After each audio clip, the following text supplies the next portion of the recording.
Busy week here in Belgium with an alliance meeting and various other bits and bobs. Looking at the press this morning, and once again coverage for the party for Nick in a variety of ways. And the first one, Nick Robinson, Nick, going on about the BBC's bias. I mean, last week, as you know, we had some headlines concerning your own situation there, and the contrast between when you're out doing things in Syria, important things and whatever, and the media not wanting to know at all, and the flurry of activity we had last week, it's peculiar, isn't it? Well, of course, it's not peculiar. We don't call it the controlled media for nothing, do we? No, we don't. Robinson's here, Nick Robinson, actually been quite brave, to be honest, in coming out and revealing this culture of bias in the BBC. This is follow-on coverage in the Express, who never really give us much of a break, that followed on from the Daily Mail earlier about the BBC's bias about immigration. It gives you some idea of when we were at Question Time that once, if you remember, your one and only, how much of a furore that must have created. You remember? Behind the scenes. Behind the scenes, yeah, it was bad enough. I remembered actually contemplating hiring a helicopter. I got as far as hiring a helicopter to get you onto the BBC building because the left and were out there, but we were failed not by the actual the concept of getting the helicopter. It was the logistics of putting it on the roof, because the roof would have collapsed, wouldn't it? So, which could have been quite good. Yeah. But, again, thinking back to that evening, that's an indication of how you remember when we got there in the car. At the gate we've been sent to, we could have got through very easily without any kind of incident, but we were held there with the gate locked against us until the press and a part of the far left mob had been allowed to get around and start causing an incident, and then we were let in. So what Nick Robinson's revealed there really, I think, is an indication about how even things like that, obviously in fact, were decided at a pretty high level, is in this midst of this furore about having the monster in the BBC building. Quite remarkable. Well, it opens up another thing, doesn't it? Because we go on about the Savile inquiry and how the BBC is currently disemboweling itself over what's happened with Savile, which is very, very serious. And I don't think we've even heard half of what Savile's done. But that's a very intrinsic, superficial thing, isn't it? It's an individual. When you look at the corruption of the political process as a whole by these mysterious clique of BBC managers who can say he shouldn't be on because the public may get the wrong idea. That's a very sinister thing, isn't it? It's very, very sinister. It's interesting, I've read that Robinson thing earlier on today, or that report rather in the Express, and they repeat the hoary old chestnut that, having Griffin on Question Time stopped him. No, it didn't. In the immediate wake of that Question Time appearance, our opinion poll rating went up to 24%. Absolutely enormous. And what it actually did, it convinced the BBC they should never have me on again. Which they never did. Which they never did, because they, after that, they should, while we had 2 MEPs, they should have had me on twice a year, plus each time that there was a special event, such as the grooming scandal exploding and so on, our issue, my issue. So they should, by that rate, even under their new rules, have had me on at least 4 other times. And in fact, if they hadn't changed the rules, they owe me about 12 proper Question Time appearances. If they really believed that having me on there was doing us down, they'd have me on again and again and again. Because I've been out campaigning in the Northwest, quite recently, and I can assure them, and they surely know from opinion polls, that the support for us is out there still, as solid as ever, if not more so. But because the BBC haven't had us on, there is a feeling with some people, the BNP's gone away. I don't really like UKIP, I don't like Farage, she's an obvious slime ball, but we've got to vote for them because the BNP aren't there anymore. We are there, and if the BBC played anything like fair and everybody knew it, our opinion polls would be far, far higher than they are now. But of course, in the election coming up, we're going to be there on people's doorsteps with the leaflets getting delivered and so on. We've got a great campaign being organised. They're going to see we're there. I think it's going to be a very low turnout. No one wants to vote Labour, no one wants to vote Tory. Lib Dem, obliterated. Be a low turnout. UKIP will do really well, and we're going to do much, much better than the BBC hopes or thinks. Yeah, I think with all of this, it always amazes me how gullible the public can be sometimes. I think there's going to be a huge jump in our support. When that's going to be, I don't know, but it's inevitable when people detach the power that the BBC and the controlled media have for bestowing credibility onto somebody. Do you see what I mean? When they actually establish that they're part of the establishment, the political culture, they're actually making this political culture, and in perpetuating this culture, they have to demonise people like ourselves, yourself, as some kind of pantomime villain, don't they? Yeah, and I think it's going to happen, and the demonisation is going to blow up in their faces one day. That's for sure, because the times that are coming and the problems that are coming, people are going to want the ultimate anti-establishment party. All politicians are hated. We don't want to be normal politicians. So that's coming. The thing that happened even before then is a pure practical point. The only thing blocking us from enormous support at present, as everybody knows, is the BBC promoted UKIP. And they're going to do very well in the European elections. But within 2 or 3 years, either by 2015, the general election, or by the referendum, UKIP's going to cease to exist when Farage rejoins the Tory party and gets himself a big place in the Tory party, a cabinet position or whatever, for in some kind of deal. The Tories have got to do a deal with UKIP at some point, or they're not going to win elections. A deal will come, possibly after Cameron, and Farage, as the price of that deal, will kill UKIP like that. And the gap's going to be there for us, and the powers that be know that that's the time for us. So they're desperate to get rid of us now, while they've got the time, because there's going to come a time it'll be too late. They're not going to get rid of us. They've got problems, but they're going to throw so much at us over the next few months. Absolutely sure of that. One thing from here, I was under investigation by OLAF, the fraud office here, whose unofficial motto is we only investigate our enemies, not our friends. So there's a BBC-like bias there. And I was accused of doing terrible such things, such as giving money that was left over from my expenses to charity in my constituency, and they said no, you can't do that. So I said I could spend this on prostitutes in Brussels, like the others do.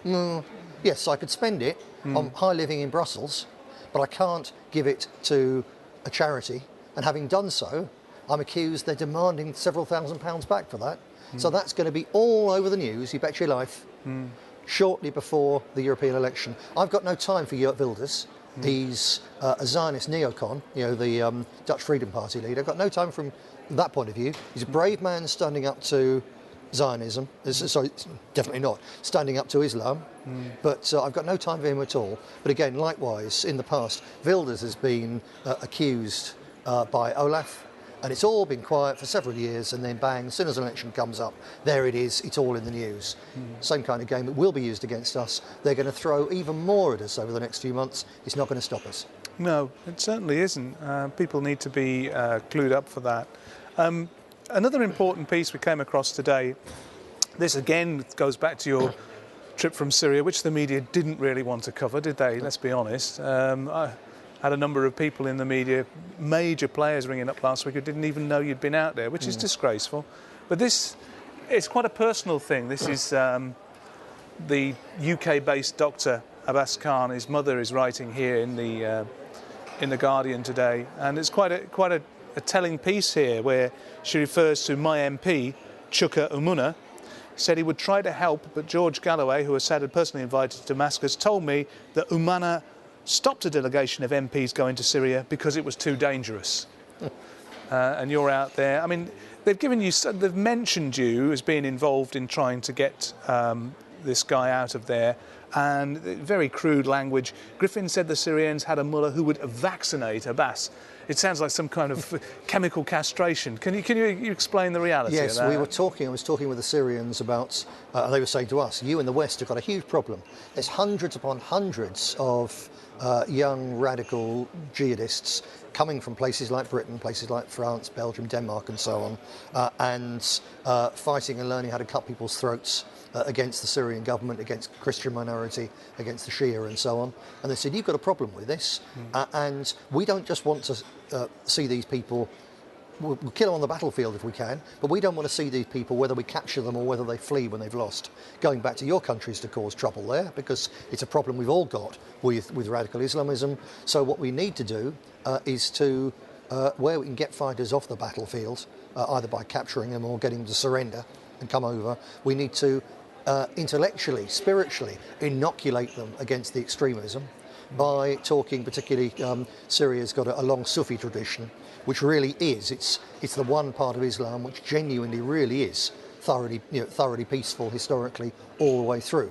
Yeah, Iran hasn't, as a Shia state, hasn't attacked anybody else for centuries, but there's still a difference. The Shia are prepared to fight, but the Sufis really are peaceful. It's an ideology based on love. It's almost a synthesis with Christianity, in fact. And they were talking about using this very peaceful so it's a re-education program. That's what we're talking exactly, about. As a re-education program, just as in Northern Ireland, a number of paramilitary murderers ended up converting to full modern full-blown Christianity, evangelicals or whatever, and turning their back on the gun and the bomb. And spend the rest of their lives talking about love and helping old ladies and kids from broken homes. And they were talking about that kind of thing. And they said that in fact, several years ago, they reached an agreement with the British government to provide Sufi preachers to radicalised Islamic communities in Britain to try to calm it all down. And then the government turned around and said no in the end. So that's what that was about. But that Guardian piece is very dishonest. I think they're exploiting Fatima Khan, Abbas Khan's mother, and the rest of the family. It doesn't ring as her words. No, it doesn't. I mean, they're quite cynical in the way they put this out. But you struck up quite a rapport with that lady, didn't you? That poor lady, and you did really try. Yeah, I tried. I made a lot of phone calls. I wrote several letters. I've still got the WhatsApp exchanges with her as we're talking about. Can I write this letter and what will we do and so on. And she and the family repeatedly told me that I'd done more than all the rest put together, including, you mentioned George Galloway there. He said that he was about to go over there. Well, according to them, no, George Galloway wasn't prepared to go even when I was. No. People might think it's why did I want to bring back? It's a very, very sad case. Why did I want to bring him back to Britain? Firstly, from a purely human point of view, he had 2 young kids, and a family, and he'd gone over there. He hadn't gone over there to fight. He'd gone over there to help the rebels as a doctor. I think it's a terrible mistake, the wrong thing to do. But he didn't go over there to try and kill people. He went over there to try and help people. So from a purely humanitarian, human point of view, he didn't deserve, in the end, what happened to him. From a practical, political point of view, I wanted the Syrians to be able to show, as one example, how there's such a difference between the rebels who hack people's heads off and gouge their livers and hearts out and eat them, and the Syrians who have a different way of looking at things and are more like us. And Assad got that because Assad ordered the man's release. Abbas Khan was about to be released, and I think what's happened, and I've heard from people there's a section of the security forces who just say, why should we let any of these people out? Why should we trust the Western media to give us a fair crack of the whip? They won't. So just every jihadist comes to Syria, they're here to kill our people, we should kill them, to frighten others so they don't come here. And so there's a section that think like that, and they in effect appear to have overridden Assad and probably told the doctor, we're going to take you away and torture you. So he's either committed suicide or someone has killed him. But Assad wanted him freed. The government got that point that I was making, and probably even Galloway might have been making, I don't know, that, look, here's a chance for you to show that civilised behaviour. So that's what I was trying to do. And in the end, let's face it, Abbas Khan, he was a doctor, trained in Britain, and our health service does need doctors. We should be training our own people, not second-generation immigrants primarily. We should be training our own people. But having trained him, what the hell is the point of having a highly skilled British-trained doctor rotting in a prison somewhere when, if he was back, he'd be working in our health service, paying back his training and all the rest of it? If we're going to have immigrants, let's at least have ones who really genuinely do contribute, rather than Roma gypsies who are simply there to steal and pickpockets and prostitute their own children, and make the streets of our cities just unbearable for people. So those were the reasons that I was involved in that case. It was terribly sad, that it all went so horribly wrong, and we have to move on. But as you said, it's actually, that should be a far bigger news story than me being bankrupted because I took on legal cases in defence of British National Party members or I had no choice when I was attacked by and you were attacked also, for instance, by the Equality Commission. We had to defend ourselves. Therefore, we ended up with legal debts from thoroughly incompetent firm of you were solicitors. attacked personally. That was the thing. Exactly. It wasn't the party being attacked. No, I was attacked personally. I had to protect myself. As a result, I now had huge debts. Well, I haven't now. Yep, they've gone. I'm going to be, when I'm re-elected here in May, I'm going to be paying for 2.5 years after that a big chunk of my salary to the creditors. They're going to get some money back, far more than they deserve. They did some work for us, but they did some terribly, as you know, more than anyone else, some terribly bad work. But that was the reason I was bankrupted. It's a personal thing as a result of being involved in politics and political attacks on me and on us. Well, you join a long line of people: Abraham Lincoln, Henry Ford, Elton John. There's quite a list. And John Tyndall, founder of the party, as a matter of fact. Also bankrupted, really quite similar circumstances. These things are sent to try us. It's a personal issue. The British National Party carries on. The Alliance of European Nationalists carries on.